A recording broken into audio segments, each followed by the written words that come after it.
So, ayan guys. So, nakapunta na ako ng Casa Manila. So, parang vegan lang din yung style niya. Ma-view sa gilid. Then, same lang din. Maraming nagpipicture. Ang daming mga tourist.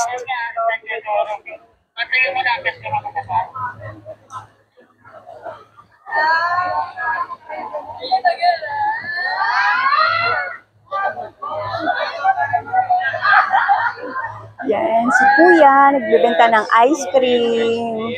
Paano po ice cream? Magkano yan ya?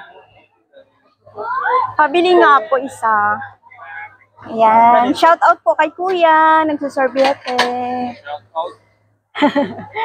Hello Kuya. Masarap ba yan? Ay talaga. Wow!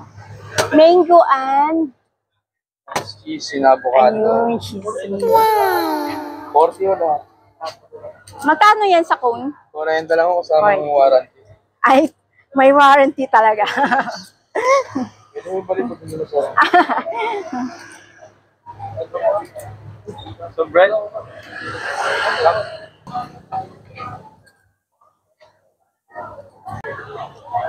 Ayan. Bibili ako ng ice cream. So, try ko yung ice cream ni Kuya. Kasi sabi daw niya masarap. Pag hindi daw masarap, pwede daw ibalik. Kachar! Guys, yung hindi nakapag-guys. Punta lang daw kayo ng Intramuros, Manila, in front of St. Augustine Church, and between Casa, Manila. Hanapin nyo lang yung San Agustin, nandito tayo sa gilid. Ayun, hanapin lang doon niya sa gilid. Hindi lang siya.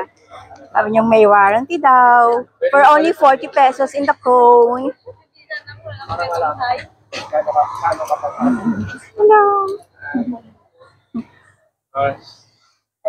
Tinapay. Last na kayo. Ah, sige lang, okay lang. Sure, I can wait. I can wait. I can wait. Sir, ilang bread? Isa lang. Yes, ma. Pwede mo balik pag hindi masarap. Sure. Sino ba? Okay na. So, ayan. Favorite. Somewhat. Ano flavor?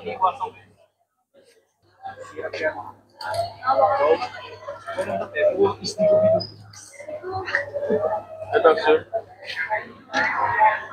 Ayan, sa cone sa akin. Isa lang. For only 40 pesos. Yan.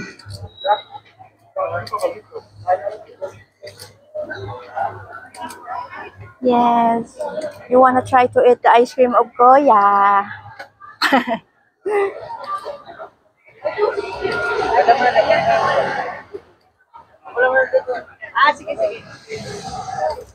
Okay, this is it. 40 pesos. Yun siya ice cream. Magkano yung tinapay yan? Lagay mo na dyan.